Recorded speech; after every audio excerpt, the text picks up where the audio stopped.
Roman education. Education in ancient Rome was based on the family in the early Republic and changed to a tutorial system as Rome grew.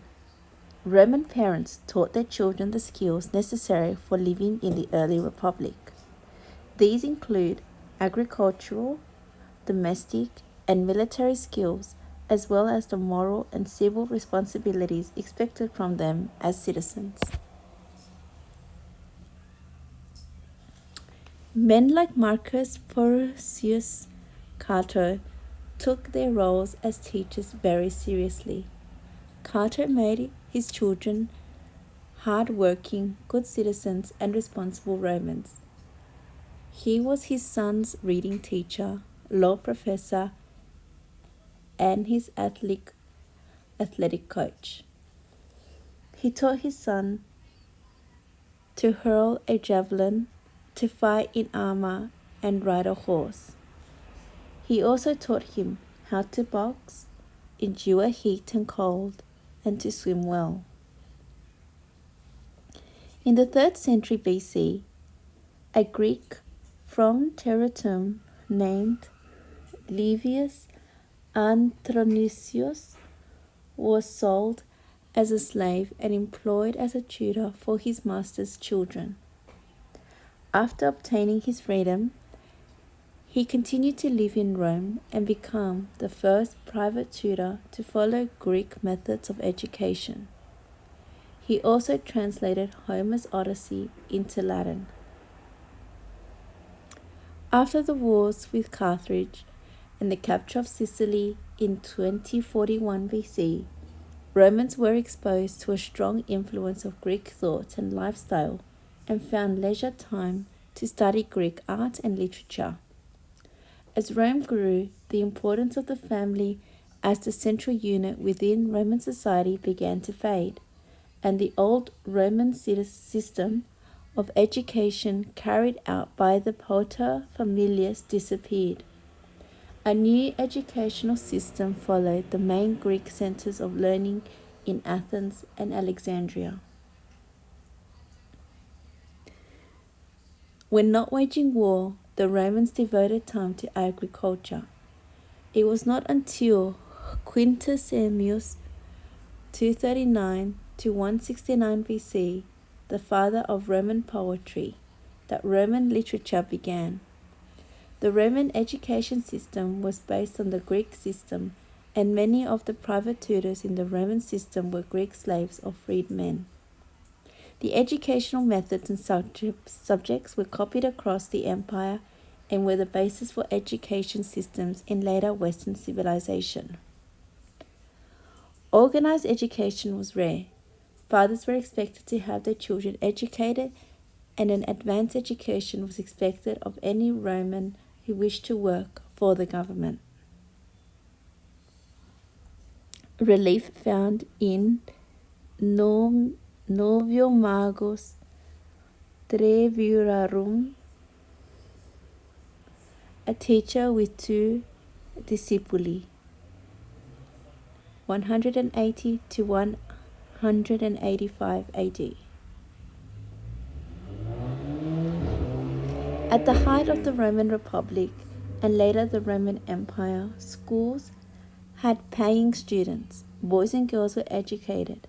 The educator, Marcus Fabius Quintilianus, the most famous writer on Roman education, believed that children should start education as early as possible. A Roman student would progress through school just as a student boy goes from primary school to secondary school and then to university. On market days, there was no study, which was a kind of weekend on every 8th day of the year. Success in school depended more on ability than age, with great emphasis being placed upon a student's ingenium or ability for learning. Roman fresco of a blonde girl reading a text, 60 to 79 AD, Pompeii. Roman portrait frescoes from Pompeii, 1st century AD, showing two different men wearing laurel wreaths, one holding rotulus left, the other a volumen, both made of papyrus.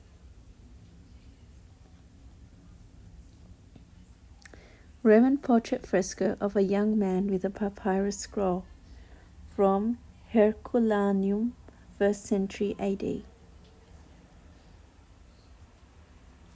Job training was also emphasized, and boys gained valuable experience through apprenticeships. Mothers were also moral educators and character builders of their children. The most important role of the parents in their children's education was to instill in them a respect for tradition and a firm understanding of pietas, or devotion to duty. For a boy, this meant devotion to the state, and for a girl, devotion to her husband and family. As the Republic changed into a more formal education, the Romans began to bring Greek slaves to Rome to further enrich the children's knowledge and potential.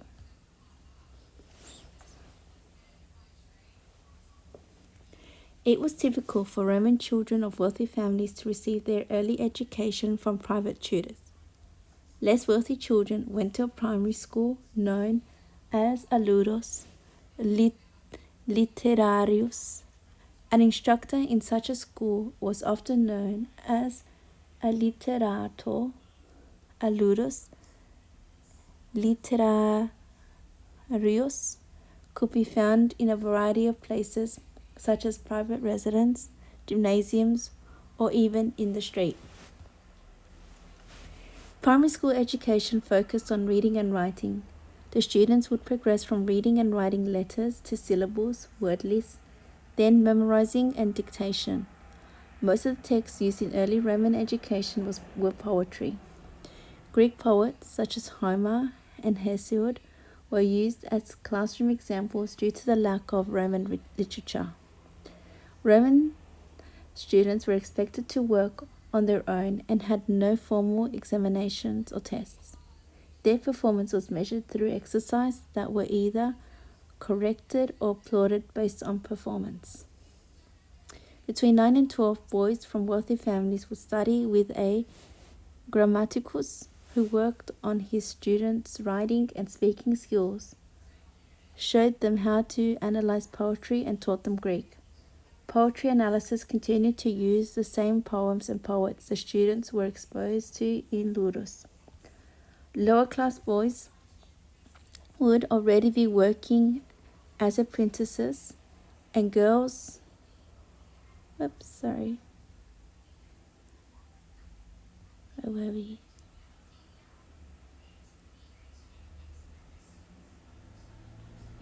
Lower class boys would be already working as apprentices, and girls would be focused on making themselves attractive brides.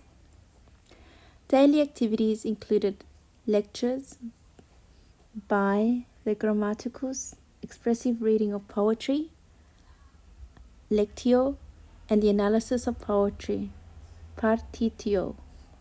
Students were expected to read and speak in Greek as well as Latin. Famous grammatici included Lucius Orvilius Popilius and the freedman Marcus Vurius Flaccus. Flaccus used to put students of similar age and ability against each other and reward the winner with a rare old book. Children continued their studies with the grammaticus until 14 or 15. Then, only the wealthiest and smartest students advanced to be tutored by a rhetor. Rhetoric was created by the Greeks before it became an institution in Roman society. Very few boys went on to study rhetoric. The orator, or student of rhetoric, was important in Roman society because of the constant political travel that occurred in Roman history. Young men who studied under a rhetor would focus on public speaking. They also learned about subjects such as geography, music, philosophy, literature, mythology, and geometry. These studies gave Roman orators a more advanced education and helped prepare them for future debates in government and law.